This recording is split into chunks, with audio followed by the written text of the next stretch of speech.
إن الحمد لله نحمده ونستعينه ونستغفره ونعوذ بالله من شرور أنفسنا ومن سيئات أعمالنا.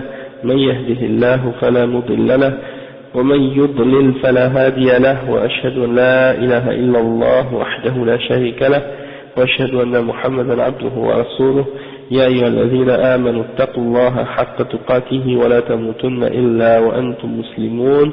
يا أيها الناس اتقوا ربكم الذي خلقكم من نفس واحدة وخلق منها زوجها وبث منهما رجالا كثيرا ونساء، واتقوا الله الذي تساءلون به والأرحام إن الله كان عليكم رقيبا.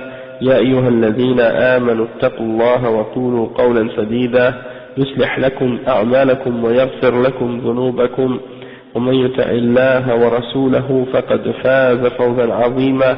وإن خير الكلام كلام الله، وخير الهدي هدي محمد صلى الله عليه وسلم، وإن شر الأمور محدثاتها، وكل محدثة بدعة، وكل بدعة ضلالة، وكل ضلالة في النار. أما بعد. Donc, on est arrivé au chapitre dans le livre du Cheikh l'Islam Ibn Taymiyyah, Al-Aqidah al-Wasitiyya, où il explique Nafyu Sharik Anillahi Ta'ala, c'est-à-dire de nier que Allah subhanahu wa ta'ala a un partenaire, subhanahu wa ta'ala. Et aujourd'hui c'est le cours 14, si je ne me trompe pas. Donc, alhamdulillah, le Cheikh il commence en mentionnant des versets pour prouver que Allah subhanahu wa ta'ala il n'a pas d'associé, de partenaire, il n'y a pas de sharik. Donc le Cheikh il dit قال تعالى قل الحمد لله الذي لم يتخذ ولدا ولم يكن له شريك في الملك ولم يكن له ولي من الذل وكبره تكبيرا. نعم, ça c'est le verset 111 dans sourate Al-Isra.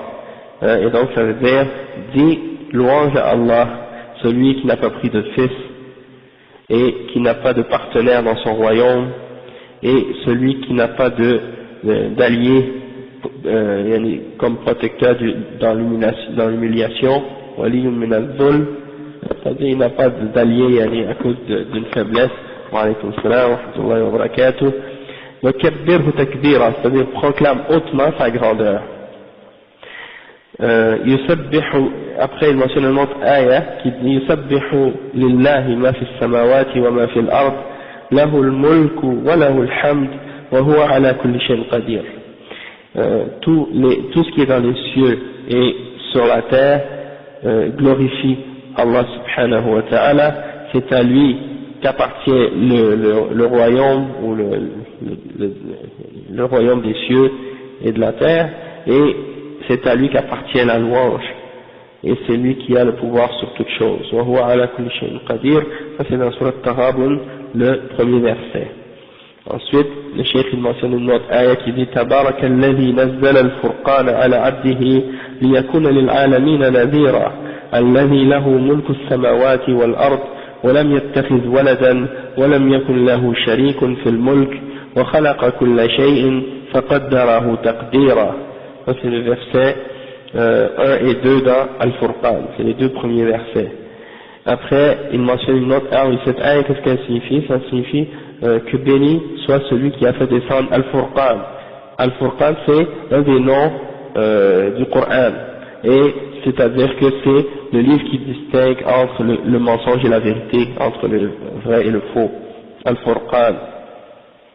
Ala abdihi, sur son serviteur, pour qu'il soit un avertisseur pour les mondes. Celui qui a le royaume des cieux et de la terre et qui n'a pas pris de fils, et il n'a pas d'associé dans son royaume, et il a créé toutes choses, et il a donné à toutes choses sa juste mesure et sa destinée. Il a tout calculé et tout mesuré, la chose de chaque chose, la proportion, il a mesuré chaque chose et il a donné à chaque chose sa juste mesure. Une autre ayah qui dit مَتَّخَذَ اللَّهُ مِنْ وَلَدٍ وَمَا كَانَ مَعَهُ مِنْ إِلَهٍ إِذًا لَذَهَبَ كُلُّ إِلَهٍ بِمَا خَلَقَ إِذًا لَذَهَبَ كُلُّ إِلَهٍ بِمَا خَلَقَ وَلَعَلَى بَعْضُهُمْ عَلَى بَعْضٍ Subhanallah amma yasifun, alimul ghaybi wa shahada, fata'ala Allahu amma yushrikun. Donc ça c'est l'aya 91 et 92 dans Surat al-Mu'minun. Et qu'est-ce que ça dit? Ça dit que Allah subhanahu wa ta'ala n'a pas pris de fils. Ok? Et il n'y a pas d'autre divinité avec lui. Hein? Et si c'était le cas, chacune d'entre ces divinités aurait pris ce qu'elle a créé et elle serait partie avec, ou bien chacune d'entre elles aurait essayé de prendre le dessus sur l'autre. Et donc Allah subhanahu wa ta'ala dit par la suite que Allah soit purifié de ce qu'il lui attribue. Et après Allah termine le verset en disant qu'il a la connaissance du ghaib, c'est lui qui est alimul ghaybi wa shahada, il connaît ce qui est caché et ce qui est apparent. Fata'ala Allah, et Allah subhanahu wa ta'ala, qu'il soit élevé par-dessus tout ce qu'ils peuvent lui donner comme associé. Ça c'est, comme on l'a dit le verset déjà, dans Surat al-Mu'minun. Après, il mentionne une autre ayah qui dit فَلَا تَضْرِبُوا لِلَّهِ الْأَمْثَالَ إِنَّ اللَّهَ يَعْلَمُ وَأَنْتُمْ لَا تَعْلَمُونَ. Ne donnez pas des analogies avec Allah subhanahu wa ta'ala, ne faites pas des comparaisons avec Allah subhanahu wa ta'ala. إِنَّ اللَّهَ يَعْلَمُ, Allah subhanahu wa ta'ala il sait et vous ne savez pas. Et ça c'est le verset 74 dans Surat al-Nahl. Ensuite, il mentionne une autre ayah qui dit قُلْ إِنَّمَا حَرَّمَ رَبِّيَ الْفَوَاحِشَ مَا ظَهَرَ مِنْهَا وَمَا بَطَنَ وَالْإِثْمَ وَالْبَغْيَ بِغَيْرِ الْحَقِّ وَأَنْ تُشْرِكُوا بِاللَّهِ مَا لَمْ يُنَزِّلْ بِهِ سُلْطَانًا وَأَنْ تَقُولُوا عَلَى اللَّهِ مَا لَا تَعْلَمُونَ. Cette ayah, ça c'est le verset 33 dans Al-A'raf, ça dit mon Seigneur a certes interdit al-fawahish. Al-fawahish, c'est les turpitudes, les péchés, les grands péchés, comme par exemple al-zina et toutes ces choses-là. Il a interdit ça. Ma zahara minha wa ma batan. Qu'est-ce qui est apparent et qu'est-ce qui en est caché? Wal-ism wal-baghi. Al-ism, c'est le péché. Wal-baghi, c'est la transgression. Bighayr al-haqq, le fait de l'injustice. وأن تشركوا بالله ما لم ينزل به سلطانا, que tu associes avec Allah subhanahu wa ta'ala ce dont il n'a donné aucune des choses, tu associes avec Allah des choses qui n'ont aucune autorité, Allah n'a donné aucune autorité à ces choses. وأن تقولوا على الله ما لا تعلمون, et le dire à propos d'Allah subhanahu wa ta'ala ce que tu ne sais pas. Maintenant on va voir en détail la signification de tous ces versets là qu'on a mentionnés avec le tafsir, un petit tafsir résumé mais quand même assez clair que le Cheikh Salih Al-Fawzan a donné à propos de ces versets là. Il dit قل الحمد لله الحمد هو الثناء والألف واللام فيه للاستغراق أي الحمد كله لله. Donc premièrement quand le Cheikh il dit le verset qui dit قل الحمد لله, et dit louange à Allah subhanahu wa ta'ala. Alhamdu, qu'est-ce que ça veut dire en arabe? Ça veut dire as-sana. Et as-sana c'est quoi?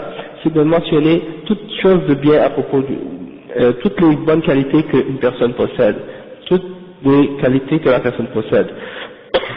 Et quand on parle d'Allah subhanahu wa ta'ala, c'est-à-dire de mentionner tous ses attributs et ses noms de gloire et de perfection. Donc ensuite il dit que al-alif et al-lam, quand on dit alhamd avec l'article, quand on dit alif et lam, ça veut dire la louange. Donc ça veut dire toute la louange en entier appartient uniquement à Allah subhanahu wa ta'ala. Donc il n'y en a pas aucune partie de la louange qui appartient à quelqu'un d'autre que Allah subhanahu wa ta'ala. Et si quelqu'un d'autre en dehors d'Allah subhanahu wa ta'ala, on peut le glorifier pour certaines qualités qu'il possède, eh bien en réalité cette glorification-là elle retourne à Allah subhanahu wa ta'ala, parce que c'est uniquement grâce à Allah subhanahu wa ta'ala qu'il possède ces caractéristiques qui méritent qu'il soit glorifié lui. Donc il n'est pas glorifié directement, mais il est glorifié d'une certaine façon grâce à Allah subhanahu wa ta'ala. Donc ça revient la gloire et la louange à Allah en entier. D'accord? Et après il dit Allazi lam yattakhidh waladan, c'est-à-dire celui qui n'a pas pris de fils. أي ليس له ولد كما تقوله اليهود والنصارى وبعض مشركي العرب. Il y a des juifs et des chrétiens qui disent que Allah il a des fils. Par exemple ils disent que Isa c'est le fils d'Allah, Et les juifs, eux, ils disent que Uzair, c'est le fils d'Allah, et beaucoup d'autres prophètes, dans leur livre, est mentionné comme étant fils, ou des choses comme ça, et ça, bien entendu, c'est un mensonge à propos d'Allah, puisqu'il n'a pas de fils. Pour avoir des fils, on sait qu'est-ce qu'il faut faire quand on est c'est-à-dire par rapport aux êtres humains, et aux animaux également. Et Allah, lui, il ne fait que créer ces créatures, il n'a pas de lien de parenté avec aucune de ces créatures. Et les mouchriquines des Arabes, avant l'islam, ils attribuaient à Allah des filles, et ils disaient que les anges étaient des filles d'Allah hein. Donc Allah les a réfutés dans plusieurs versets dans le Coran. Après il dit وَلَمْ يَكُنْ لَهُ شَرِيكٌ فِي الْمُلْكِ أي ليس له مشارك في ملكه وربوبيته كما تقول الثانوية ونحوهم ممن يقول بتعدد الآلهة. Donc le cheikh il dit ici que Allah il n'a donc aucun associé dans son royaume, et il dit le cheikh donc il n'a pas d'associé dans son royaume et dans sa souveraineté, c'est lui le seul maître de toutes choses. Contrairement à ce que disent les gens qui croient par exemple qu'il y a 2 dieux ou 3 dieux ou plus qu'une quantité infinie de divinités, ces gens-là qui donnent des associés à Allah subhanahu wa ta'ala, eh ben ils se trompent, puisque Allah subhanahu wa ta'ala est le seul et l'unique, et il n'y a pas de partenaire avec lui dans son royaume. Il y a même pas personne qui peut contrôler un atome dans le royaume d'Allah subhanahu wa ta'ala, et tout ce qui se produit dans son univers et dans sa création se produit uniquement par sa permission et sa volonté à lui, et personne dans l'univers peut aller en contradiction avec sa volonté et en contradiction avec son pouvoir. Donc il n'y a pas d'autre divinité avec Allah subhanahu wa ta'ala. وَلَمْ يَكُنْ لَهُ وَلِيٌّ مِنَ الذُّلِّ أي ليس بذليل فيحتاج إلى أن يكون له ولي أو وزير أو مشير يعني فلا يحالف أحدا ولا يستنصر بأحد. Donc le cheikh il mentionne cette partie du verset qui dit et il n'a pas besoin d'un allié à cause d'une humiliation ou une faiblesse. Et Allah subhanahu wa ta'ala n'a pas besoin de quelqu'un pour lui venir en aide, n'a pas besoin de ministre, n'a pas besoin de conseiller, n'a pas besoin de personne pour lui venir en aide dans quoi que ce soit. Hein? Et donc Allah subhanahu wa ta'ala, comme on dit, il se suffit à lui-même, il n'a pas besoin d'aide de personne. وكبره تكبيرا et عظمه وأجله عما يقولون أو عما يقوله الظالمون exalte-le et proclame sa grandeur par rapport à ce que les injustes parmi les créatures peuvent essayer de lui attribuer, d'associer et de divinité avec lui. Et Allah subhanahu wa ta'ala, il n'a pas, quand il dit wa alaykum salam wa rahmatullah, quand on dit par exemple que Allah il dit comme ici walam yakun lahu waliyyun min az-zulm, on sait que Allah subhanahu wa ta'ala il dit que par exemple ala inna awliya Allah la khawfun alayhim wa la hum yahzanun. Il y a des awliya, il y a des alliés. Allah il a des alliés, mais c'est pas des alliés à cause d'une faiblesse qu'il a besoin d'aide. Il a des alliés dans le sens que c'est lui au contraire qui nous vient en aide. C'est lui qui nous porte secours et qui nous supporte, et non pas le contraire. Et quand il dit in tansurullah yansurkum, ça ne veut pas dire que nous on va lui venir en aide parce qu'il a besoin de notre aide. Ça veut dire en réalité on vient en aide à sa religion, dans le sens que on fait du bien pour nous-mêmes. Allah subhanahu wa ta'ala dit dans le Coran وَمَنْ جَاهَدَ فَإِنَّمَا يُجَاهِدُ لِنَفْسِهِ. Celui qui lutte, il lutte uniquement pour lui-même. إِنَّ اللَّهَ لَغَنِيٌّ عَنِ الْعَالَمِينَ. Allah subhanahu wa ta'ala, lui, il peut bien se passer de l'univers en entier. Donc ça veut dire que il faut pas penser que si on vient en aide à la religion d'Allah subhanahu wa ta'ala, c'est parce que Allah a besoin de nous. C'est comme dans l'ayah qui dit وَلَوْ شَاءَ اللَّهُ لَانْتَصَرَ مِنْهُمْ. Si Allah subhanahu wa ta'ala il voulait, il aurait déjà eu la victoire contre les kuffars, hein, ولكن ليبلو بعضكم ببعض, hein, c'est pour qu'il vous teste les uns par rapport aux autres pour voir lequel d'entre vous allez faire les efforts et montrer sa foi et sa sincérité envers Allah subhanahu wa ta'ala, hein, dans ce sens-là. Après le cheikh dit وقوله يسبح لله ما في السماوات وما في الأرض أي تنزهه جميع مخلوقاته التي في سماواته وأرضه عن كل نقص وعيب. Donc quand Allah dit que tout ce qui est dans les cieux et la terre glorifie Allah subhanahu wa ta'ala, ça veut dire que tout ce qui est dans les cieux et la terre chante la louange d'Allah et la gloire d'Allah et purifie Allah de toute chose, de toute faiblesse ou de toute imperfection que les mouchriquins essaient de lui attribuer. Donc il n'y a rien dans la création excepté que cette chose-là est en train de glorifier Allah subhanahu wa ta'ala, même si nous on ne comprend pas. Allah il dit dans le Coran وَلَكِنْ لَا تَفْقَهُونَ تَسْبِيحَهُمْ. Donc les créatures, les atomes, la matière, même les arbres, les animaux, tout dans la création glorifie Allah subhanahu wa ta'ala, mais Allah il dit mais vous comprenez pas leur tasbih, vous comprenez pas leur glorification.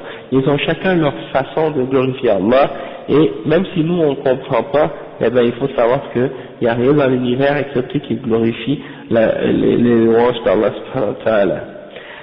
Ensuite il dit وَلَهُ الْمُلْكُ وَلَهُ الْحَمْدُ, à lui le royaume et à lui la gloire.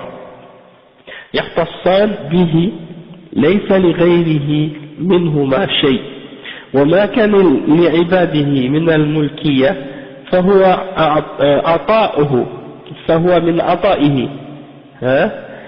Donc le cheikh il dit que c'est à lui, à Allah subhanahu wa ta'ala, al-mulk, c'est lui le propriétaire de toutes choses dans la création, et c'est à lui que provient toute la louange, hein. Et donc le cheikh dit que c'est à lui en particulier, et il n'y a rien de la louange et de le fait qu'il possède tout dans l'univers, il n'y a rien qui revient à quiconque. Il n'y a rien de ce qui est dans l'univers, même pas un atome qui appartient à autre qu'Allah, et il n'y a rien non plus de la louange qui appartient à autre que Allah subhanahu wa ta'ala. Et le cheikh il mentionne, il dit que même si dans ce monde certains des serviteurs d'Allah subhanahu wa ta'ala peuvent posséder certaines choses, d'accord, mais cette possession-là, c'est une possession qui est disons relative, parce que en réalité ce qu'on possède, on le possède uniquement parce que c'est Allah qui nous l'a donné. Donc en réalité ça appartient à Allah subhanahu wa ta'ala. C'est comme on peut dire qu'il nous le prête, hein, mais c'est pas à nous vraiment. Même notre corps qu'on utilise pour marcher, pour parler, tout ce qu'on fait avec, eh ben il ne nous appartient pas, c'est Allah qui nous le donne, hein.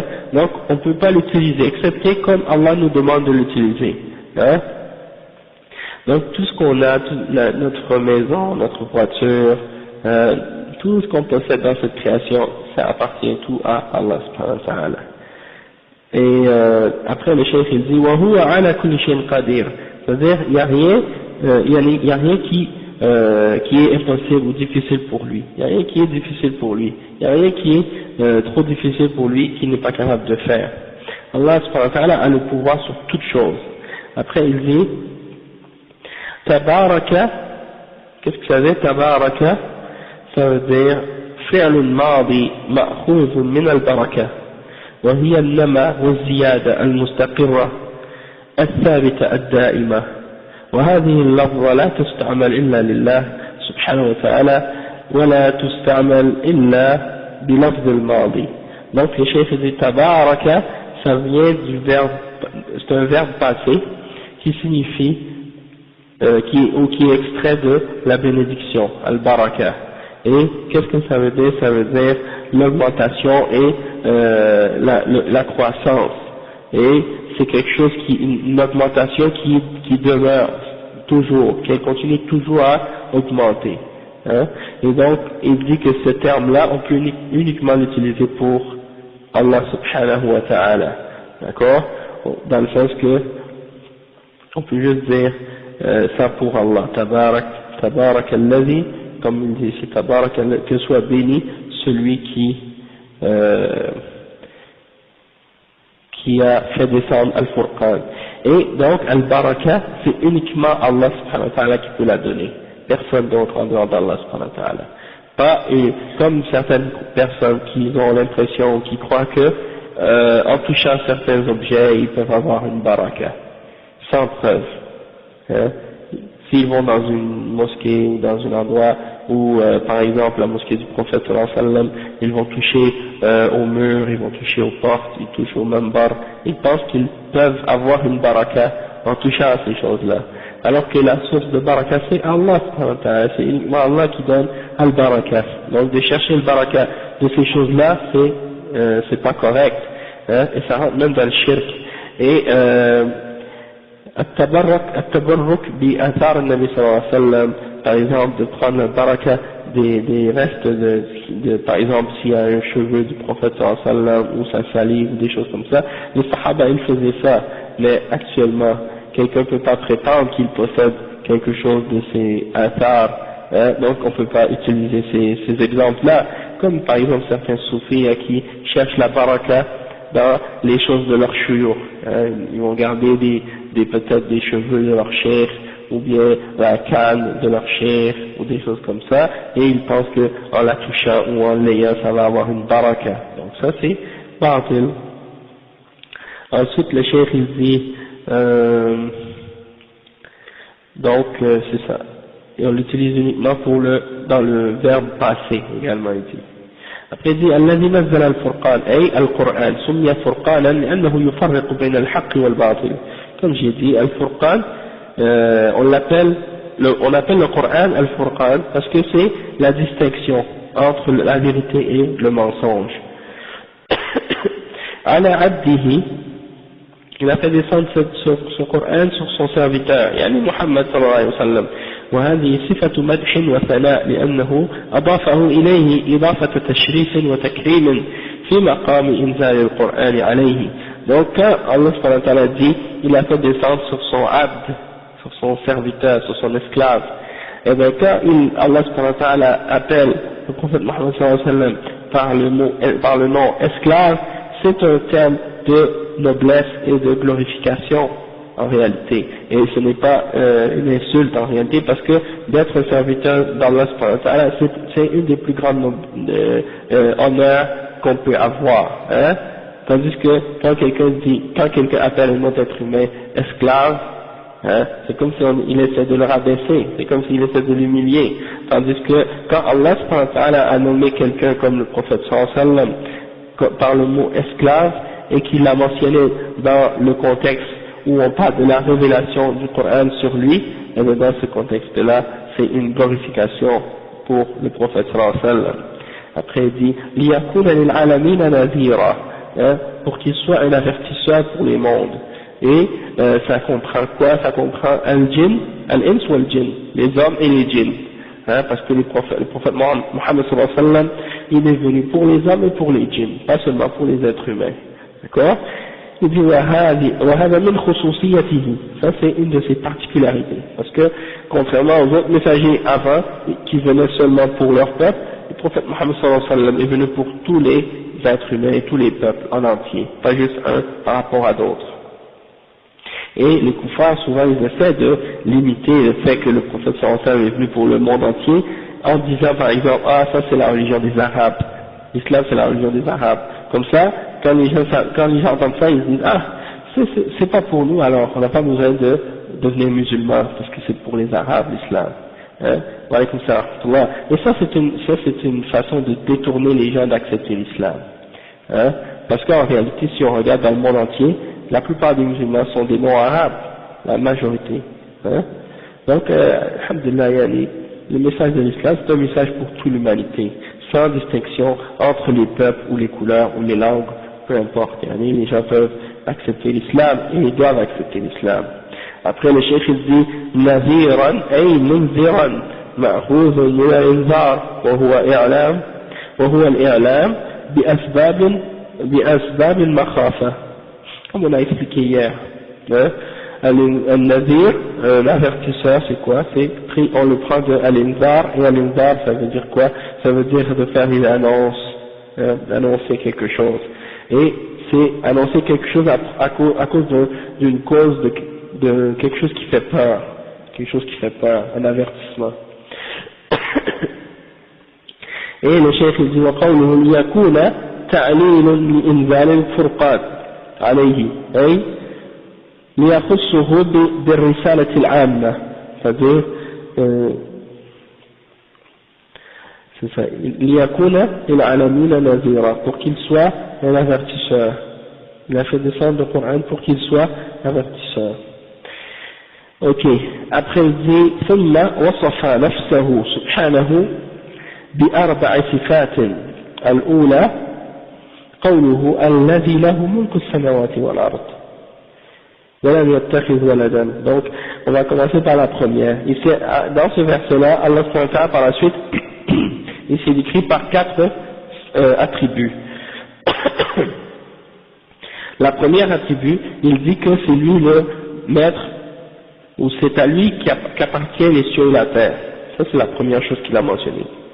Et donc ils appartiennent à lui, en particulier en dehors de tout autre. Donc il appartient à personne d'autre qu'à Allah, et c'est lui seul qui a le contrôle dans tout cet univers et dans tout ce monde. La deuxième, as-sifatu thaniya, walam yattakhidh walada, il n'a pas pris de fils. Kama taz'umu an-nasara wal yahud, wa dhalika li kamali ghinahu wa hajatu kulli makhluqin ilayhi. Et donc ça c'est contrairement à ce que pensent les juifs et les chrétiens, comme on l'a dit tout à l'heure, et ça c'est parce que Allah subhanahu wa ta'ala huwa al-ghani, et il est le riche, il est celui qui se suffit à lui-même, et donc il n'a pas besoin de personne et de rien.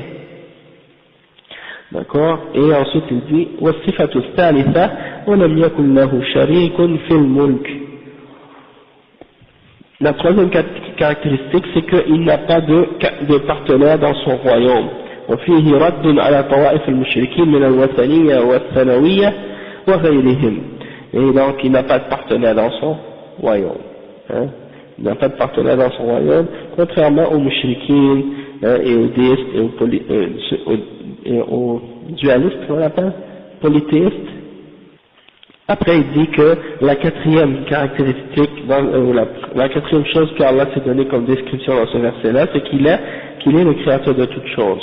وخلق كل شيء وخلق كل شيء من المخلوقات ويدخل في ذلك أفعال العباد فهي خلق لله وفعل للعبد وخلق لله وفعل العبد.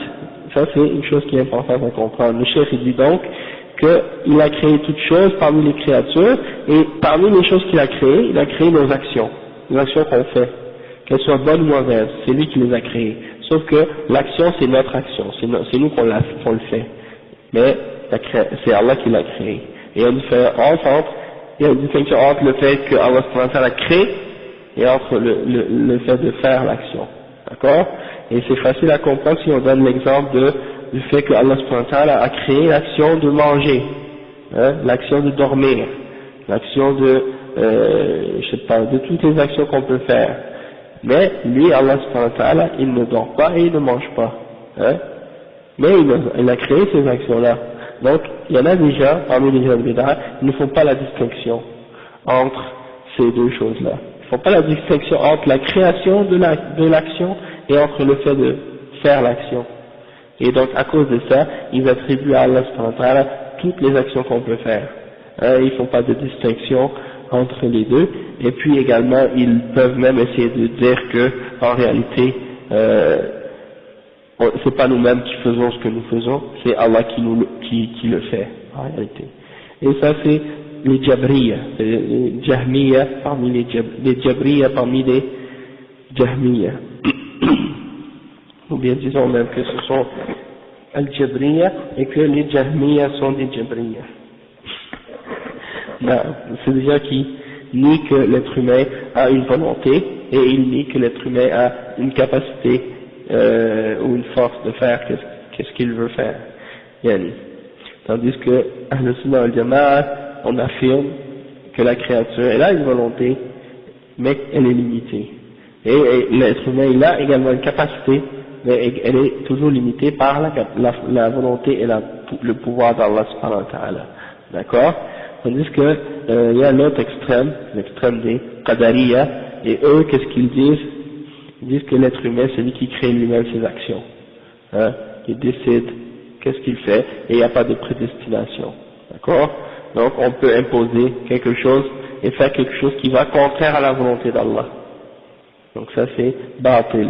C'est comme s'ils ont affirmé qu'il y a plusieurs dieux qui ont un contrôle de quelque chose, qui a un contrôle qui dépasse le contrôle d'Allah dans l'univers. Et donc ça c'est également une forme d'égarement. Le cheikh dit ensuite, قال ابن كثير,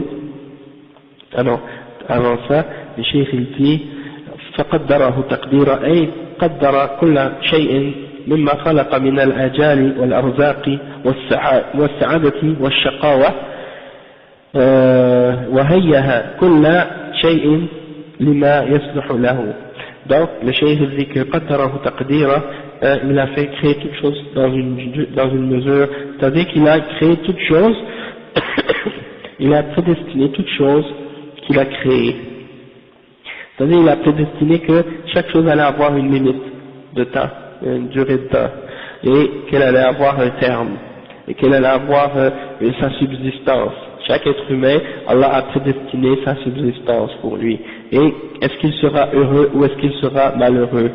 Ou est-ce qu'il, qu'est-ce qu'il va avoir durant sa vie? Tout ça c'est prédestiné également, et bien mesuré et calculé.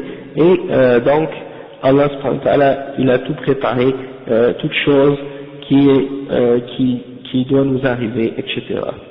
D'accord? قال ابن كثير رحمه الله وحفظه الله رحمه الله نزه نفسه عن الولد وعن الشريك ثم أخبر أنه خلق كل شيء فقدره تقديرا أي كل شيء مما سواه مخلوق مربوب وهو خالق كل شيء وربه وملكه وإلهه وكل شيء تحت قهره وتدبيره وتسخيره وتقديره. Donc, انتهى كلامه. Ça c'est la parole de l'imam Ibn Kathir dans son tafsir. Il dit que Allah subhanahu wa ta'ala s'est purifié d'avoir un fils et d'avoir un partenaire, et il a informé également qu'il a créé toutes choses et qu'il a prédestiné toutes choses. Et donc, le cheikh il dit que toute chose en dehors d'Allah subhanahu wa ta'ala est créé, et il est sous sa souveraineté, et qu'il est le créateur de toutes choses et son souverain, son maître, et c'est à lui que toute chose appartient, et il est la divinité, celui qui mérite l'adoration dans l'univers, et toute chose est sous son pouvoir, sous son contrôle, sous sa volonté, et sous sa prédestination, sous son contrôle, et tout comment il a prédestiné chaque chose. Donc ça c'est les paroles de l'imam Ibn Kathir. Ensuite il explique l'autre verset. وَقَوْلُهُ مَا اتَّخَذَ اللَّهُ مِنْ وَلَدٍ وَمَا كَانَ مَعَهُ مِنْ إِلَهٍ. Allah subhanahu wa ta'ala n'a pas pris de fils, et il n'y a pas d'autre divinité avec Allah subhanahu wa ta'ala. Et on a vu qu'il a mentionné comme plusieurs versets qui mentionnent le fait que Allah subhanahu wa ta'ala n'a pas de fils. Hein. Et les chrétiens et les juifs, comme j'ai dit tout à l'heure, ils ont attribué que Allah subhanahu wa ta'ala avait un fils, et ils ont dit que Isa c'était le fils d'Allah subhanahu wa ta'ala. Toutefois, et même quand on discute avec des chrétiens, je ne sais pas si c'est déjà arrivé, mais si ça vous arrive, vous discutez avec les chrétiens et vous leur posez la question, qu'est-ce que ça veut dire quand vous dites que Allah subhanahu wa ta'ala a un fils, et la plupart du temps ils sont pas capables de l'expliquer, hein, parce qu'ils comprennent pas les choses, qu'est-ce que ça signifie. Pourquoi? Parce que en général, les chrétiens, on leur a pas appris à réfléchir. On ne leur a pas appris à réfléchir sur la signification de leur croyance. On leur a seulement dit, voici ce que vous devez croire, puis ils l'ont accepté. Et on leur a répété tellement de fois ces choses-là depuis qu'ils sont tout petits, hein, que c'est devenu comme un fait pour eux. Dans le sens que quand tu dis à un chrétien, Jésus c'est le Fils de Dieu, pour lui c'est comme si tu lui dis 1 plus 1 égale 2. Il ne va pas remettre en question cette chose-là. Donc si quelqu'un vient et lui dit Jésus c'est pas le fils de Dieu, pour lui c'est comme si tu lui dis 1 plus 1 c'est pas égal à 2. Hein? Donc ça veut dire pour lui, il faut que tu lui expliques et que tu lui donnes des arguments et des clarifications parce que c'est pas clair pour lui. C'est pas évident du tout comme ça peut l'être pour un musulman. Parce que, alhamdulillah, hein, le musulman il est sûr, premièrement il a al-fitra qui est propre, hein, sa nature qui n'a pas été corrompue par une fausse croyance. Deuxièmement, il est en accord avec l'enseignement de tous les messagers d'Allah subhanahu wa ta'ala qui ont tous dit qu'il y a un seul Dieu. Hein, et aucun prophète n'a jamais parlé de l'histoire de fils ou que Dieu avait des fils.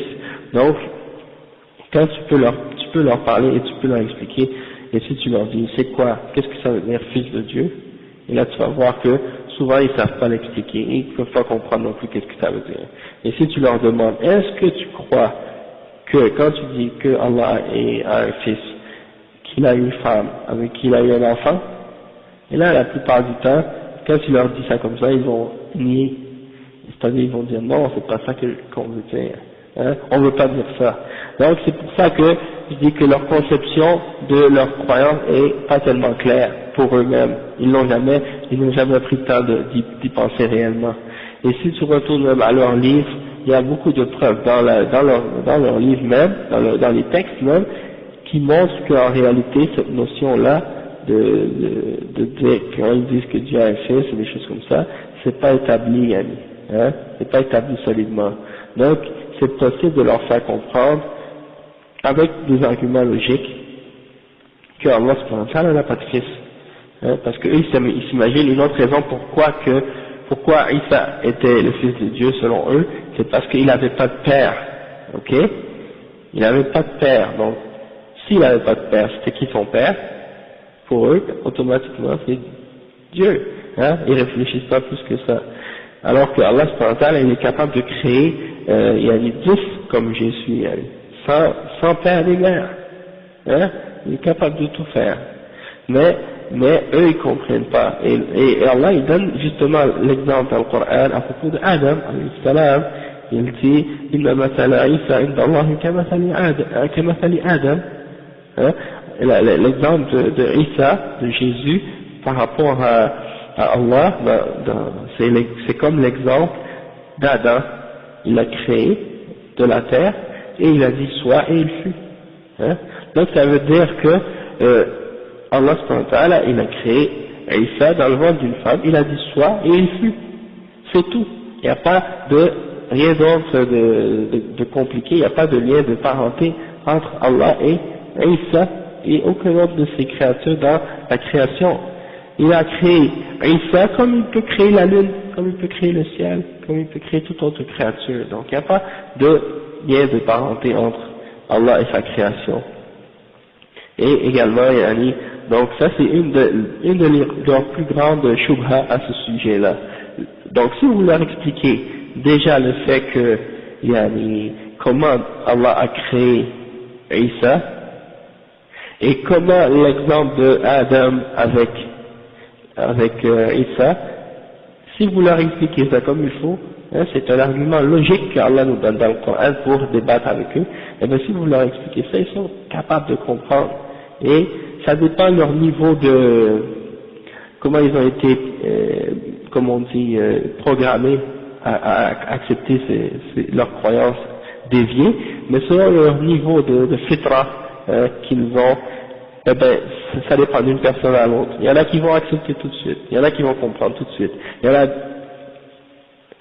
ouais, c'est ça. Exactement.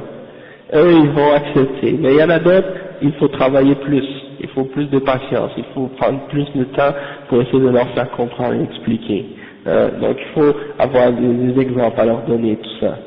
Et être capable de... Des fois, juste en discutant avec eux, parfois tu vas apprendre des arguments. Tu vas apprendre comment leur répondre à chaque fois. Hein? Donc c'est pour ça, Yanni. Et si tu t'armes bien comme il faut avec la connaissance du Coran et de la Sunna et du Tawhid, de bien connaître le Tawhid comme il faut, tu es capable de discuter avec ces gens-là comme calmement, puis de discuter avec les arguments rationnels que Allah t'a donné dans le Coran, hein, et des choses de ce genre. Donc c'est ça, alhamdulillah. Ensuite le chef il dit وما كان معه من إله il dit في هذه الآية ينزه تعالى نفسه عن أن يكون له ولد أو شريك في الملك والتصرف والعبادة ومن في موضعين لتأكيد النفي. Donc le cheikh il dit que ce verset-là c'est pour purifier Allah subhanahu wa ta'ala, c'est-à-dire Allah il se purifie lui-même d'avoir un fils ou d'avoir un partenaire dans son royaume qui aurait un contrôle quelconque sur quelque chose dans l'univers, ou bien qui aurait un mérite ou qui mériterait de l'adoration comme Allah ou avec Allah. Et donc Allah se purifie de toutes ces choses-là et il le nie, et il dit par la suite qu'il n'y a pas d'autre divinité avec lui. Il dit إذا لذهب كل إله بما خلق. هذا الاستدلال لما سبق في أول الآية من نفي الولد والشريك في الألوهية، أي لو قدر تعدد الآلهة لانفرد كل منهم عن الآخر بما خلق وحينئذ لا تنتظم الكون لوجود الانقسام. Donc le cheikh il explique et il dit que Allah subhanahu wa ta'ala maintenant il nous donne l'argument pour disputer ou pour argumenter avec les mushrikines, ceux qui prétendent qu'il y a plusieurs dieux, hein, qui pensent qu'il y a d'autres qui ont créé avec Allah subhanahu wa ta'ala ou qui méritent l'adoration avec Allah subhanahu wa ta'ala. Et bien ceux-là, Allah subhanahu wa ta'ala il dit Allah n'a pas de partenaire, hein, peu importe qu'est-ce que vous prétendez, il n'a pas de partenaire, et si c'était le cas, s'il y avait d'autres partenaires, eh ben, s'il y en avait d'autres dieux avec Allah subhanahu wa ta'ala, eh ben, chacun d'entre eux aurait essayé de s'en aller avec ce qu'il a créé. Hein? Et donc, il n'y a rien qui pourrait rester stable dans l'univers, dans la création. Hein? Et donc ça c'est un argument vraiment solide, et c'est un argument rationnel en même temps. Parce que tu dis, bon ok, si tu dis qu'il y a un tel qui a créé ça, il y a un autre Dieu qui a créé telle chose, et il y a un autre Dieu qui a créé telle autre affaire, hein, bon, qu'est-ce qui arrive si un jour, bon, il y en a un de ceux-là qui dit, bon, moi ça y est, je veux plus rester avec vous, puis je vais prendre ma création, puis je m'en vais avec, hein, donc il n'y aurait plus rien qui pourrait rester dans l'univers. Ensuite, il donne un exemple, il y a beaucoup d'autres exemples. Mais c'est comme si, pour clarifier, on va terminer de lire, et après on va donner l'autre exemple. Donc le cheikh il dit والواقع المشاهد أن الكون منتظم أتم انتظام ولم يحصل فيه تعدد ولا انقسام ولعن بعضهم على بعض، أي لو كان معه إله آخر لكان كل منهم يطلب قهر الآخر ومخالفته فيعلو بعضهم على بعض كحال ملوك الدنيا وحينئذ فذلك المغلوب الضعيف لا يستحق أن يكون إلها. Donc c'est ça. Le chef il dit que lorsqu'on regarde l'univers, on remarque qu'il y a un équilibre. Il y a un équilibre dans l'univers. C'est vrai qu'il peut y avoir des fois des trucs qui se produisent, des cataclysmes, des problèmes qui arrivent dans l'univers, des tremblements de terre, toutes sortes d'affaires, mais malgré tout, ces choses-là, c'est toujours sous un certain contrôle d'Allah subhanahu wa ta'ala et dans un équilibre. Ça montre en réalité, ça nous fait voir en réalité comment le monde, il serait s'il ne serait pas sous le contrôle d'Allah subhanahu wa ta'ala. Parce que des fois, il y a des kuffars, ils m'ont donné cet exemple-là, ils m'ont dit, ah mais non, il n'y a pas d'harmonie dans la création, tout est chaos, hein. Parce que pour eux, là, il y a plein de choses qui se produisent dans l'univers qui sont chaos. Ils disent, même dans ce chaos-là, soi-disant, relatif, là, eh ben, il y a une harmonie dedans, hein. et Allah subhanahu wa ta'ala, il te montre ça pour te faire voir en réalité, parce que si des fois par exemple tu vas avoir un bébé qui naît, qui est déformé ou des choses comme ça, hein, et ça c'est pour te faire voir en réalité comment il a bien créé la création, hein. Le fait que tu vois que cet être est né et qu'il est déformé, ça te fait prendre conscience de la miséricorde qu'il a fait sur toi, du fait qu'il t'a créé en bien, d'une bonne forme et d'une façon qui est correcte, et que s'il voulait, il t'aurait fait toi aussi comme celui-là. Il t'aurait fait déformer comme celui-là. Donc c'est pour que tu sois reconnaissant envers Allah subhanahu wa ta'ala, et pour te donner une leçon en même temps de sagesse et d'humilité, hein, et d'être reconnaissant envers ton Créateur et non ingrat. Donc c'est pour ça, dans toute chose dans l'univers, même si on trouve parfois qu'il y a des choses qui sont en contradiction ou qui sont en désordre dans l'univers, eh bien il y a de l'ordre dedans, il y a quelque chose quand même de contrôle là-dedans. Même quand tu te dis, bon, tu vas, je sais pas moi, tu vas, par exemple, tu prends des grains de sable, tu les jettes dans l'air, tu te dis, bon, ça va au hasard. Non. Pour Allah, il n'y a pas de hasard. C'est-à-dire, Allah, il contrôle, même quand tu jettes des choses comme ça dans l'air, là, il contrôle chaque chose, dans chaque grain de sable que tu jettes dans l'air. Allah sait exactement où il s'en va, et où est-ce qu'il va tomber, et où est-ce qu'il s'arrête. Hein? Donc, le hasard, c'est par rapport à nous, parce qu'on ne peut pas comprendre les questions de probabilité, les questions de, hein, tout ça, c'est par rapport à nous. Et pour Allah, lui, tout ça c'est calculé. Hein? Donc, c'est pour ça que il faut pas faire des comparaisons avec Allah subhanahu wa ta'ala. Et donc, imaginons maintenant qu'il y avait 3 dieux dans l'univers, comme les chrétiens qui disent que Dieu est 3 en 1, ou bien d'autres religions qui disent qu'il y a 3 dieux. Imaginons. Hein? Donc là, il y en a un, les 3, supposons les 3, il y a 2 possibilités. Soit qu'ils ont les 3 la même force égale, ou bien qu'ils ont tous une force différente. Donc supposons la première possibilité, qu'ils ont tous les 3 la même force. Ok? Et là, dans ce cas-là, les trois forces qui sont égales, s'ils tirent dans 2 sens différents, ça explose ou bien ça s'annule. Hein? Si, ça peut pas, rien qui peut fonctionner. Il faut qu'il y en ait un qui soit plus fort que les autres. S'il y en a un qui est plus fort que les autres, eh bien c'est celui qui est plus fort qui va prendre le dessus. Hein? Et c'est pour ça que Allah il dit ici, la'ana wa la'ana ba'duhum ala ba'd. Un allait prendre le dessus sur l'autre. Hein? C'est comme le cheikh il donne l'exemple, il dit, c'est comme les rois dans ce monde. Hein? Les gouverneurs, les rois, lorsqu'ils sont, il y en a un qui veut prendre le territoire ou prendre quelque chose de l'autre, il s'en va et puis il s'en va et il le prend. Donc, s'il y avait plusieurs divinités, eh bien, la situation dans l'univers serait un peu semblable à ça, il n'y aurait rien de stable, il y aurait toujours des chaos et des choses qui sont en désordre dans l'univers, et donc il n'y aurait pas eu de possibilité d'avoir quoi que ce soit qui tienne. Donc ça montre que dans l'univers, il peut seulement y avoir un seul créateur, c'est pas possible qu'il y en ait 2. C'est pour ça qu'Allah dit dans le Coran, Wallahu ala kulli shay'in qadir.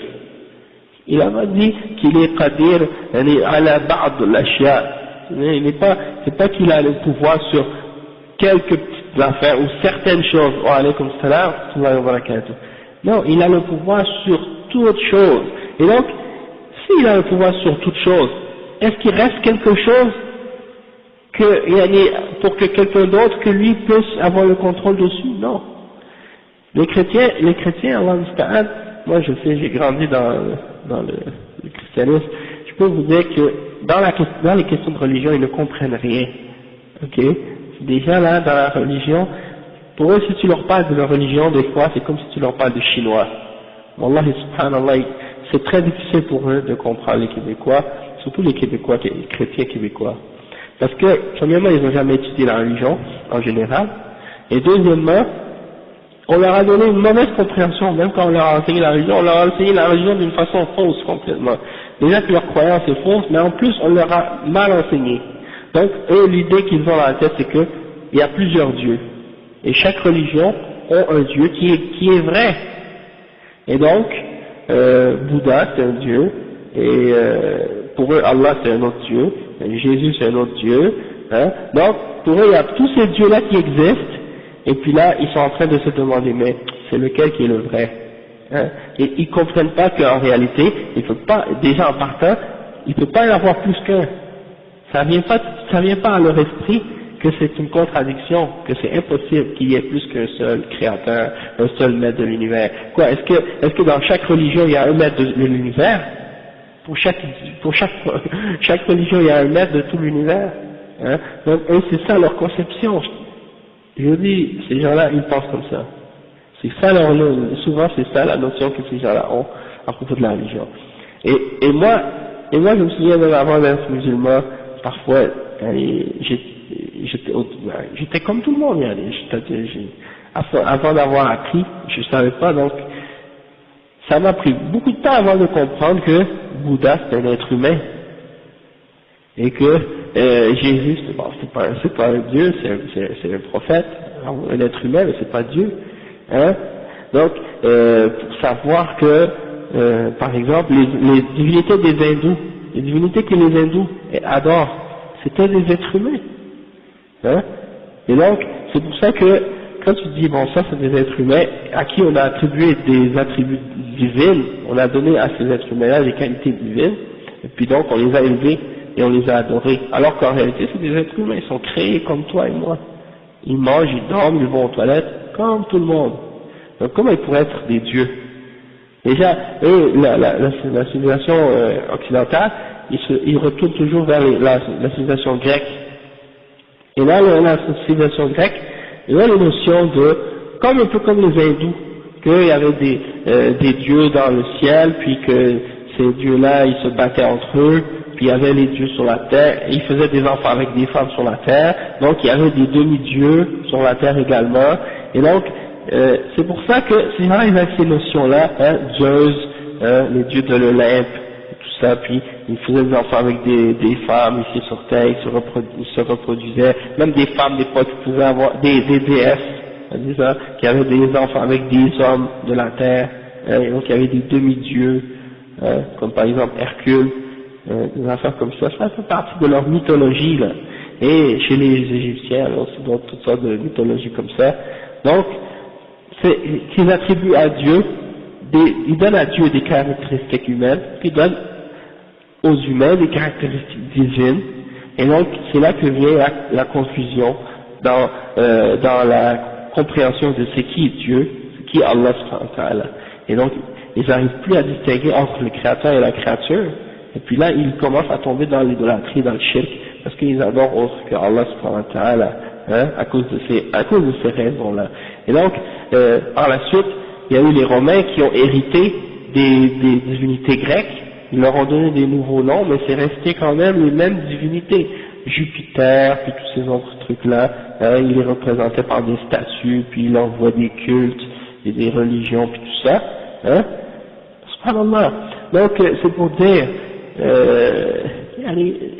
me rappelle une fois, je voyais l'émission, je sais pas si c'est un film où il parlait d'une guerre qui est arrivée contre les gens de Troie, la ville de Troie en Grèce. Ils ont rentré avec le cheval, le gros cheval, là, puis dans le cheval il y avait les soldats, ils sont descendus, puis ils ont attaqué de Troie, je pense. Ouais, le cheval de Troie, tout le monde a entendu parler de cette histoire. Eh ben, pour attaquer contre cette ville, l'homme qui est parti en guerre pour attaquer cette ville, il était incapable de partir. Pendant des mois et des mois, les vents soufflaient en direction contraire à la direction pour aller là-bas. Donc les bateaux n'étaient pas capables de s'en aller pour se diriger vers cette ville-là pour l'attaquer. Donc ils sont allés voir un de leurs prêtres, parce que eux ils croient que leur divinité s'adresse aux hommes à travers certains prêtres. Donc, ils sont allés voir le prêtre et ils ont dit au prêtre, qu'est-ce qu'il faut que je fasse pour que on puisse aller les attaquer, pour que les vents changent de direction? Eh ben, le prêtre leur a dit, tu dois sacrifier ta fille. Alors qu'est-ce qu'il a fait pour pouvoir aller là-bas pour aller les attaquer? Il a pris sa fille puis il l'a exécuté. Donc c'est juste pour dire comment ces gens-là, ils se prétendent, ils prétendent des choses, ils inventent des mensonges à propos d'Allah subhanahu wa ta'ala, hein. Et même au temps du prophète, regardez dans Surat Al-An'am, comment il donnait à certaines animaux, il disait à certains des animaux sont pour Allah, puis certains autres animaux, on a le droit de monter dessus, d'autres animaux on n'a pas le droit, et il faisait plein de règles, et il perçait les oreilles des bêtes, il faisait toutes sortes de trucs comme ça. Donc c'est pour dire qu'il s'inventait une propre religion. Même, par exemple, à propos il faisait le tawaf nu autour de la Kaaba, avec les idoles, et il disait que ça c'est quelque chose que nos parents faisaient, puis Allah nous a ordonné de faire ça. وأمرنا الله بها. Allah nous a ordonné de faire ça. قل إن الله لا يأمر بالفحشاء. Allah il n'ordonne pas de la turpitude, la nudité, de marcher nu. Donc ça c'est des exemples comment ces gens-là avec le shirk ils ont dévié, mais c'est pour montrer en même temps que la notion de penser qu'il peut y avoir plus qu'un créateur et un maître dans l'univers, c'est complètement absurde. Hein? Et comme on a expliqué plusieurs fois, c'est le fait justement d'être tombé dans ces formes de mauvaises conceptions là qui ont amené beaucoup de gens à tomber justement également dans le shirk après par la suite dans l'adoration. Et même si parfois par la suite, même après avoir compris que il y avait un seul Dieu, des gens ont continué à adorer autre que Allah subhanahu wa ta'ala, même si après ils disaient oui c'est seulement Dieu qui a le contrôle sur tout, qui est le maître de tout, mais continuaient à imiter les autres peuples qui avaient dévié à ce sujet-là, puis qui avaient adoré autre que Allah subhanahu wa ta'ala. Ouais, mais c'est ça, ouais, c'est ça, c'est rendu. Ouais, c'est parce qu'en fait, là, ils critiquent ça sur le plan économique et sur le fait que c'est devenu une fête économique, que les gens dépensent et puis c'est de la publicité, puis... Ouais, c'est ça. Ils font rien. Oui. Les orthodoxes, ils fêtent Noël 12, je pense que c'est 12 jours après, ils fêtent Noël. Ouais, ouais. Les Russes ils fêtent Noël après, les Grecs aussi fêtent Noël pas en même temps que les... Hein, donc ça voit que même eux ils sont pas d'accord entre eux. C'est comme Allah il dit dans le Coran, وَمَا بَعْدُهُمْ بِتَابِعٍ قِبْلَةَ بَعْضٍ. Donc même entre eux là, ils sont pas d'accord. Donc déjà en partant ils savent pas. Moi souvent je demandais à des chrétiens, c'est quand la naissance de Jésus, c'est en quelle année? Il dit, il est né le 25 décembre. Il dit, ok, mais en quelle année? Il dit, c'est parce que l'année de sa naissance, c'est l'an 0. Ok. Il dit, quand ils étaient à l'époque de Jésus, ils n'avaient pas encore déterminé que c'était l'an 0. Ils étaient en quelle année? Parce qu'ils utilisaient le calendrier romain à cette époque-là, en Palestine, parce que c'était une colonie romaine. Et puis eux, les Romains, à cette époque-là, ils étaient en quelle année? C'est ça l'affaire. Et donc, c'est très compliqué là.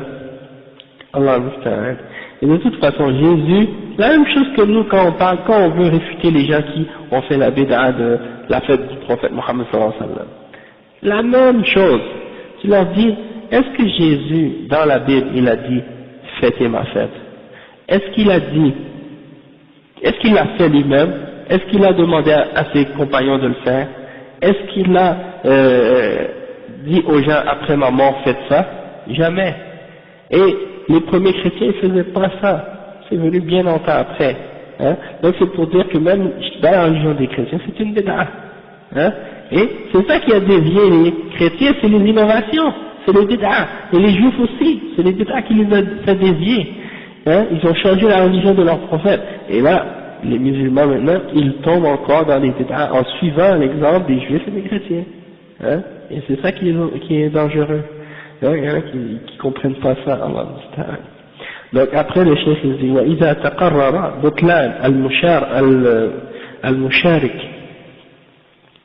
تعين أن يكون الإله واحدا وهو الله وحده ولهذا قال سبحان الله عما يصفون من الشرك والولد عالم الغيب والشهادة أي وهو المختص بعلم ما غاب عن العباد وعلم ما يشهدونه. Donc أما غيره فهو وإن علم شيئا من المشاهد فإنه لا يعلم الغيب. Donc le cheikh il dit que donc on a compris encore une fois que tout ce qui est associé à Allah subhanahu wa ta'ala c'est batil, c'est faux. Donc une fois qu'on a compris que ça c'est faux, eh ben c'est clair maintenant par la suite que Allah est un seul Dieu et qu'il est unique. Et c'est pour ça que Allah dit par la suite Subhanallah amma yasifun. Subhanallah, c'est un terme qu'on utilise et qu'on dit pour dire comme que Allah soit purifié de telles choses, qu'il soit exempté de toutes ces imperfections-là qu'ils peuvent lui attribuer, c'est-à-dire des partenaires et des enfants et des trucs de ce genre. Et alimul ghaybi wa shahada, c'est-à-dire Allah subhanahu wa ta'ala, il a comme particularité qu'il connaît la connaissance de tout ce qui est apparent et de tout ce qui est caché. Il a la connaissance de tout ce qui est apparent et de tout ce qui est caché. Et donc, le ghaib, l'inconnu, l'invisible, c'est seulement Allah subhanahu wa ta'ala qui le connaît. Et donc, il peut révéler à certains de ses messagers certaines connaissances de l'inconnu, mais c'est toujours limité. Il n'y a pas un être humain ou une créature qui connaît l'invisible ou qui connaît le ghaib. Ensuite, le cheikh dit فَتَعَالَى اللَّهُ يتنزه وتقدس عما يشركون به فهو سبحانه متعال عن أن يكون له شريك في الملك. Donc qu'Allah subhanahu wa ta'ala soit purifié et qu'il soit donc élevé de tout ce que ces gens-là peuvent essayer de lui donner comme partenaire et associé dans son royaume, et il n'a pas rien qui est partenaire avec lui. Ensuite il dit وقوله فلا تضربوا لله الأمثال ينهى سبحانه وتعالى عن ضرب الأمثال له وضرب المثل هو تشبيه حال بحال. فلا تضربوا لله, ne donnez pas des comparaisons avec Allah subhanahu wa ta'ala, faites pas des comparaisons entre lui et la création ou entre quoi que ce soit, parce qu'il n'y a rien qui peut être comparable à Allah, il n'y a rien qui est pareil à lui. Et il dit de donner des exemples ou de donner des comparaisons, c'est de comparer entre une situation et une autre, ou un état et une autre. Comme par exemple, le chef dit وَكَانَ الْمُشْرِكُونَ يَقُولُونَ إِنَّ اللَّهَ أَجَلُّ مِنْ أَنْ يُعْبَدَ الْوَاحِدِ مِنَّا من أن يعبده الواحد منا فلا بد من اتخاذ واسطة بيننا وبينه فكانوا يتوسلون إليه بالأصنام وغيرها تشبيها له بملوك الدنيا. Donc des exemples par exemple de comparaison que les mouchriquines ont fait et qui les ont amenés vers l'égarement et la déviation, c'est le fait que par exemple ils ont dit nous Allah subhanahu wa ta'ala est trop grand et trop majestueux pour que l'un d'entre nous s'adresse à lui directement et pour que l'un d'entre nous l'adore directement comme ça. Donc on est trop faible, on a plein de péchés, on est très loin de la piété et tout, donc on va prendre des intermédiaires pour adorer Allah. On va passer par des créatures, des êtres humains, des gens pieux, des prophètes ou des anges pour essayer de se rapprocher à Allah. Et ils ont appelé ça le tawassul, c'est-à-dire de prendre un moyen. Ils pensent que ça c'est le tawassul. Donc le cheikh il dit que ils ont fait ça dans le but d'essayer de comparer Allah avec les rois de ce monde et les dirigeants de ce monde. C'est-à-dire les dirigeants de ce monde, pour arriver à eux, tu peux pas, t'es pas assez élevé, t'es pas assez respecté, t'es pas assez connu. Donc tu as besoin de quelqu'un qui est proche d'eux pour qu'il t'amène à les rencontrer et qu'ils te permettent de les connaître, de demander une faveur particulière. Et ça c'est pour les créatures. Ça c'est comparer Allah à la création. Tu ne peux pas comparer Allah à la création, parce que les rois dans ce monde, ils ont pas le choix. Ils n'ont pas le choix d'accepter l'intercession. Pourquoi? Parce que justement ils ont besoin de l'aide des hommes, ils ont besoin de l'aide de ses supporters. Un roi sans ministre, sans conseiller, sans armée, qu'est-ce qu'il peut faire? Il peut rien faire. Il a besoin de ces êtres humains-là. D'accord? Et donc si on lui demande une faveur, il est presque parfois obligé de répondre. Hein? Et même si, souvent c'est parce que lui il connaît pas la personne, il ne sait pas à qui faire confiance, donc il a besoin que quelqu'un vienne pour lui conseiller, pour lui dire aide cette personne, aide telle personne. Tandis que Allah subhanahu wa ta'ala, il n'est pas comparable à ces êtres humains ou à ces rois qui n'ont pas une connaissance de l'infini. Allah subhanahu wa ta'ala, lui, il connaît la personne qui a besoin d'aide, il connaît son nom, il connaît tout, il le connaît mieux même qu'elle se connaît elle-même. Hein? Donc, par exemple, lorsque quelqu'un a besoin d'aide, il n'a pas besoin de demander à une créature ou de passer par un intermédiaire, il peut aller directement à Allah subhanahu wa ta'ala. Et Allah subhanahu wa ta'ala il dit وَقَالَ رَبُّكُمُ ادْعُونِي أَسْتَجِبْ لَكُمْ. Allah il dit, hein, votre Seigneur a dit, invoquez, moi je vais vous répondre, pas besoin de passer par quelqu'un. Hein? Donc tout ça c'est des comparaisons qu'ils font là, qui les amènent à tomber dans le shirk. فنهى سبحانه عن ذلك لأنه سبحانه لا مثل له فلا يمثل بخلقه ولا يشبه بهم لأن الله يعلم أنه لا مثل له وأنتم لا تعلمون فعليكم هذا صدر عن توهم فاسد وخاطر باطل ففعلكم هذا صدر عن توهم فاسد وخاطر باطل ولا تعلمون أيضا ما في عبادة الأصنام من سوء العاقبة. Donc le cheikh dit donc Allah a interdit aux gens de faire ça, c'est-à-dire de prendre des intermédiaires dans leur adoration avec Allah subhanahu wa ta'ala, et il a dit que leur geste, le fait qu'ils font ça, c'est uniquement venu à cause de leur ignorance. C'est pour ça qu'Allah il dit, Allah il sait qu'il n'a pas de comparaison ou qu'il n'est comparable à personne, et vous ne savez pas. C'est-à-dire votre action, votre geste de prendre des intermédiaires avec Allah subhanahu wa ta'ala dans l'adoration, eh bien ça c'est basé sur des fausses suppositions et sur des fausses pensées que vous avez à propos d'Allah. Et également, si vous saviez les mauvaises conséquences de l'adoration des idoles, vous n'auriez pas fait une chose pareille. Ensuite, le cheikh dit وقوله قل الخطاب للنبي صلى الله عليه وسلم في ذلك دليل على أن القرآن كلام الله سبحانه وتعالى وأن النبي صلى الله عليه وسلم مبلغ عن الله. Donc Allah subhanahu wa ta'ala il dit dans ce verset-là, il commence par dire قل, dit. Ça c'est un ordre pour le prophète sallallahu alayhi wa sallam de dire aux gens. Et le cheikh il dit que ça, il y a dans ça une preuve que ça c'est la parole d'Allah subhanahu wa ta'ala. D'accord? Et non pas la parole du prophète Muhammad sallallahu alayhi wa sallam, comme certains gens de Bid'a essaient de prétendre.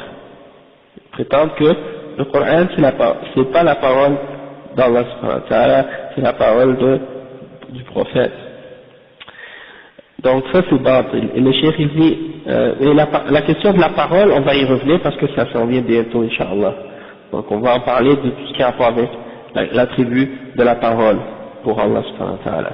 Donc il dit donc que le prophète sallallahu alayhi wa sallam c'est celui qui transmet le message d'Allah subhanahu wa ta'ala. وإنما أداة حصر حرم ربي الفواحش أي جعل جعلها حراما والفواحش جمع فاحشة وهي ما تناهى قبحه من المعاصي ما ظهر منها وما بطن أي ما أعلن منها وما أسر. Donc le cheikh dit que Allah a uniquement interdit les fawahish, et donc le fawahish c'est-à-dire qu'il les a déclarés haram, il les a déclarés haram, et le fawahish c'est le pluriel de fahisha, et un fahisha c'est quoi? C'est un péché qui est arrivé à un très haut niveau de laideur, un péché qui est arrivé à un très haut niveau de laideur.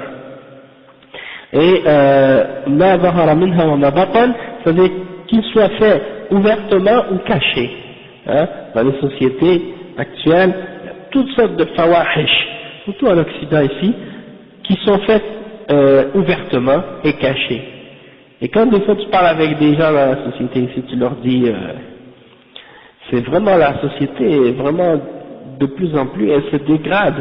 Et il y en a qui essaient de nier, il y en a qui nient ça, il y en a qui disent non, c'est pas pire aujourd'hui qu'avant, ça a toujours été comme ça. Et ils veulent pas admettre que la société, la morale de la société est en dégradation. Et ils disent que avant, les choses se faisaient en cachette, tandis qu'aujourd'hui, les choses sont faites en plein jour. Donc, ça veut dire que c'était toujours pareil. Et puis, Allah subhanahu wa ta'ala dit Ma zahara minha wa ma batan, qu'elle soit apparente ou qu'elle soit cachée, les deux c'est des fawahish. Mais c'est sûr que des péchés qui sont faits ouvertement, c'est plus grave que des péchés qui sont faits en cachette. Et le fait que des péchés se fassent en cachette dans une société, c'est quand même un signe que des gens ont encore de la gêne, encore de la honte de faire du mal. Tandis que dans la société dans laquelle les choses sont faites ouvertement, et bien là c'est une société qui est proche du châtiment d'Allah subhanahu wa ta'ala. C'est une société qui est proche du châtiment. D'accord? Parce que chaque fois qu'il y a eu des sociétés où les gens ont commencé à faire des péchés ouvertement, il y a eu des châtiments qui sont tombés sur eux par la suite. Donc c'est pour ça que l'argument de dire que c'était fait en cachette, donc c'était aussi pire, ça c'est pas vrai ça. Et la preuve que c'est pas vrai, c'est que les choses que ces koufars là, les péchés qu'ils font aujourd'hui ouvertement, ok, eh ben ça veut dire quoi? Ça veut dire qu'ils sont en train maintenant de faire d'autres péchés en cachette qu'ils sont pas capables de faire ouvertement parce que c'est pas encore accepté, et que s'ils le font, tout le monde va s'effacer, c'est pas acceptable. Mais comme les péchés qu'ils font aujourd'hui, ils ne les faisaient pas avant en public, eh ben, dans peut-être 10 ans, 15 ans d'ici, eh ben, ces affaires-là qui étaient cachées, maintenant vont sortir encore. Donc ça continue de plus en plus toujours, et c'est pour ça que la morale de la société va toujours en dégradation. Et Allah al-Musta'an. Et après, le cheikh il dit, وَالْإِثْمُ كُلُّ مَعْصِيَةٍ يَتَسَبَّبُ عَنْهَا الْإِثْمُ. Ok. وقيل وهو الخمر خاصة. Donc al-ithm, c'est tout péché qui amène à faire un autre péché. Un péché qui en appelle un autre. Et il y en a d'autres qui ont dit également que c'est comme l'alcool par exemple. Quand quelqu'un prend de l'alcool, ça l'amène à faire d'autres péchés. Parce que qu'est-ce qui se passe quand tu prends de l'alcool ou de la drogue? Eh bien ça te couvre ta raison, ta conscience, t'as plus de conscience. Donc tu peux faire plein d'autres péchés et plein d'autres crimes, les autres péchés comme le zina et tout. Souvent c'est ça ce qu'ils font, même les koufars, ils font ça. Quand ils vont dans les fêtes, ils donnent de l'alcool aux femmes, justement pour qu'elles perdent la tête, et après ils se permettent par la suite de faire tout ce qui est haram avec elles. Donc c'est pour ça. Et après ils vont dire mais c'est pas de ma faute, j'étais sous, j'étais pas conscient. Donc c'est des exemples de ism. C'est des péchés que tu fais qui amènent à faire d'autres péchés. Et les ulama ils ont dit que al-khamr c'est ummul khaba'ith. C'est la mère de tous les saletés, de toutes les impuretés. Pourquoi? Parce que elle amène tous les problèmes dans la société, tout le mal dans la société. Quand tu vois qu'une société est remplie d'alcool, et qu'il y a des gens qui boivent de l'alcool dans la société, ben tu vas voir que la morale de cette société-là, elle descend. Hein? Et regardez le niveau social ici. Il n'y a pas un coin de rue où tu ne trouves pas un dépanneur avec de la bière dedans. Et regardez la catégorie de la classe sociale qui boit cet alcool-là et comment ils vivent. Comme des animaux, Allah musta'an. Hein? Donc c'est pour ça que l'alcool, c'est quelque chose de tellement mauvais. Hein? Et alhamdoulilah que Allah nous a protégés contre ces choses-là. Et la drogue, c'est encore pire. Hein? Que ce soit la marijuana, la cocaïne ou toute autre catégorie de drogue. Regardez les gens qui vivent dans ces milieux-là. Il y en a qui pensent que le fait de la légaliser, ça diminue la laideur du crime. Hein? Si on légalise le vol, est-ce que ça va enlever la laideur au fait de voler? Hein? Donc ça c'est un argument quand même stupide. Yani. La seule différence, c'est peut-être vraiment ces gens-là, en tout cas. Comme en Hollande, ils ont légalisé certaines drogues. Yani, mais ça reste toujours que ça fait tourner la tête des gens, yani, ça les fait perdre leur conscience. Hein? Et ça les amène souvent, ces drogues qui sont moins fortes, ça les amène à tomber dans d'autres drogues plus fortes par la suite, parce qu'ils recherchent toujours des sensations de plus en plus fortes. Et non, ça existe déjà. Et quand en tout cas, mais c'est pour ça que, et puis dans les pays musulmans, il y en a, malheureusement, maintenant, ils commencent à avoir de la drogue, même qui ne sauraient pas. Et même dans certains pays, il y en a, c'est des producteurs de drogue, hein. Donc ça c'est parce que les gens ont dit, qu'est-ce qui est haram, c'est l'alcool. Mais la drogue c'est correct, a'oudhu billah, hein. Ça c'est dû à l'ignorance, hein. Et ça rapporte, bien sûr, pour l'argent, mais la même chose, c'est-à-dire, quand on regarde juste le profit, hein, et Allah musta'an, mais mais les gens sont toujours prêts et les gens, quand ils pensent de cette façon-là, juste plan matérialiste, ils peuvent vendre leur mère, si c'est comme ça, si ça peut leur rapporter de l'argent, hein, il y a plus de morale.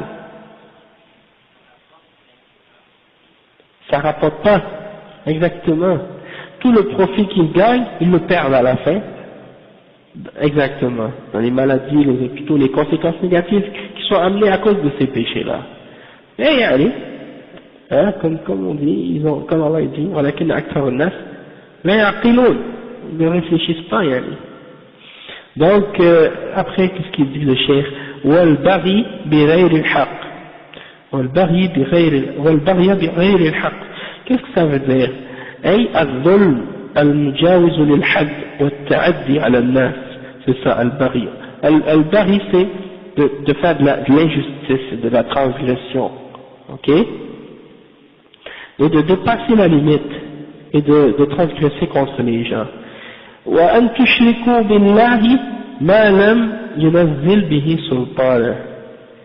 أن تشركوا بالله أي تجعلوا له شريكا في العبادة. C'est-à-dire vous donnez à Allah subhanahu wa ta'ala un associé dans l'adoration. Et je ne sais pas si vous remarquez, mais on dit, Allah il parle des choses de plus en plus graves. Il va des choses les moins graves et il augmente jusqu'à des choses de plus en plus graves. Hein, il a parlé des fawahish, après il a parlé des ism, et après il a parlé de al-bari, et là il parle de al-shirk. Et le shirk c'est le plus grand péché. Hein, donc il va de plus en plus, de plus grave en plus grave. Donc là il a parlé du shirk. ما لم ينزل به سلطان أي حجة وبرهان وهذا موضع الشاهد من الآية. Et que vous n'associez pas avec Allah subhanahu wa ta'ala quelque chose à laquelle il n'a pas donné d'autorité, de preuve. Hein? Il n'y a pas de preuve pour le shirk. Donc, déjà, le fait de commettre le shirk, c'est de faire quelque chose sans preuve. Et ensuite, le point du verset qui est en fait le but pourquoi le shirk il le mentionne ici, c'est وَأَن تَقُولُوا عَلَى اللَّهِ مَا لَا تَعْلَمُونَ, et que vous dites à propos d'Allah ce que vous ne savez pas. Donc, Allah a placé le fait de parler à propos d'Allah sans connaissance, il l'a mis au-dessus du shirk. Donc, c'est encore plus grave même que le shirk. Parce qu'à la base même, le shirk vient du fait que des gens ont menti ou ont dit des choses à propos d'Allah sans connaissance. Comme on a dit tout à l'heure, le fait d'avoir attribué à Allah des caractéristiques humaines ou de la création, ou d'avoir attribué à la création des attributs de Allah subhanahu wa ta'ala, ça a amené beaucoup d'âmes à tomber dans le shirk et dans l'égarement. De mentir à propos d'Allah et de mentir à propos de sa religion. Le cheikh dit ما لا تعلمون من الافتراء والكذب من دعوى أن له ولدا ونحو ذلك مما لا علم لكم به ومثل ما كانوا ينسبون إليه من التحليلات والتحريمات التي لم يأذن بها. Donc le cheikh il dit par exemple parmi les choses qui ont été dites à propos d'Allah sans connaissance, il y a par exemple le fait d'inventer des mensonges et de prétendre qu'il a un fils. Hein? Tu dis Allah a un fils alors que c'est pas vrai. Hein? Et tu dis par exemple wa alaykum salam wa rahmatullahi wa barakatuh, et tu dis qu'il y a d'autres choses avec Allah ou des choses comme ça, tout ça c'est des mensonges. Tu dis Allah il a ordonné de faire telle chose puis c'est pas vrai. Hein? Donc ça, tu dis qu'Allah a permis quelque chose, c'est faux, il l'a interdit, ou tu dis qu'il l'a interdit alors qu'il l'a permis. Hein? Ça c'est très très grave.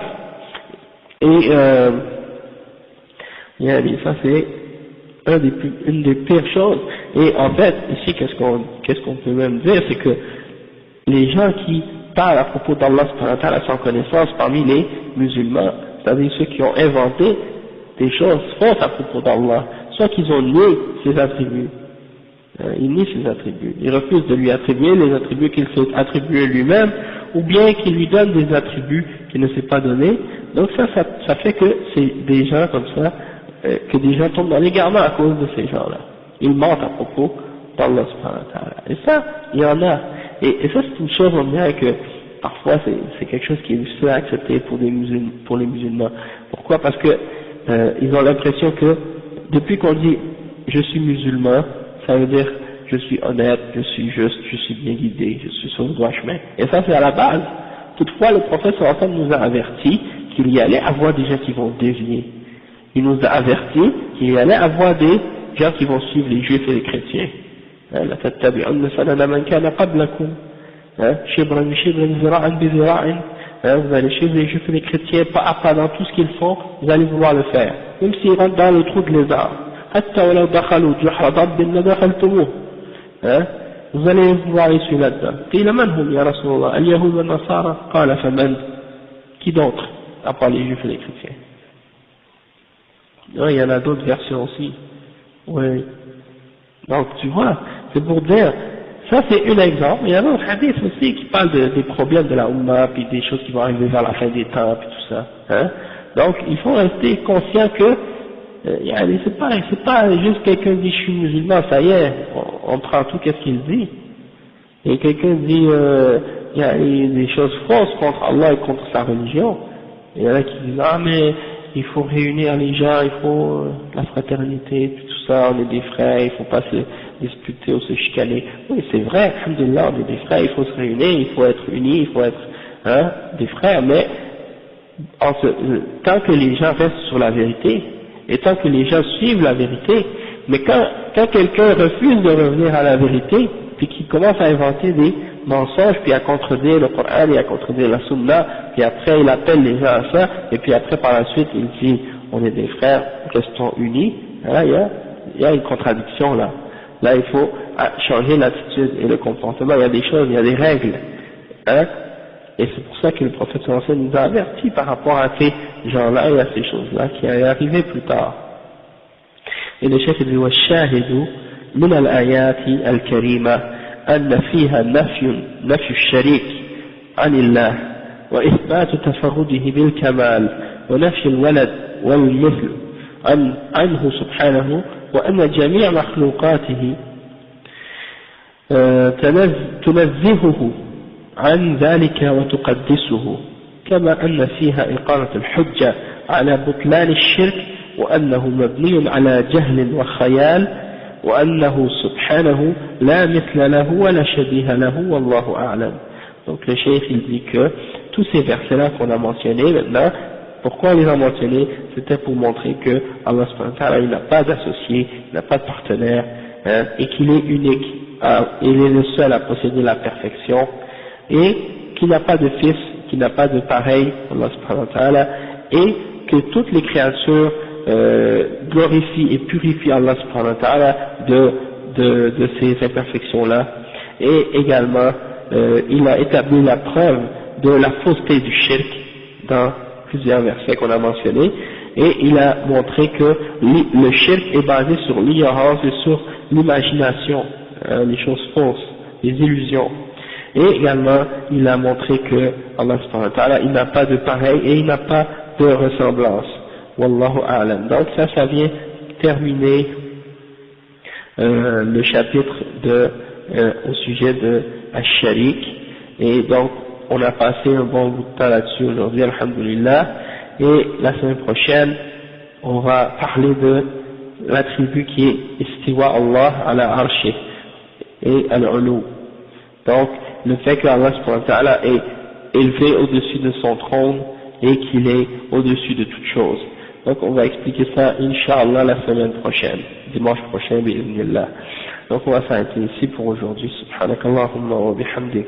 Ashhadu an la ilaha illa anta, astaghfiruka wa atubu ilayk.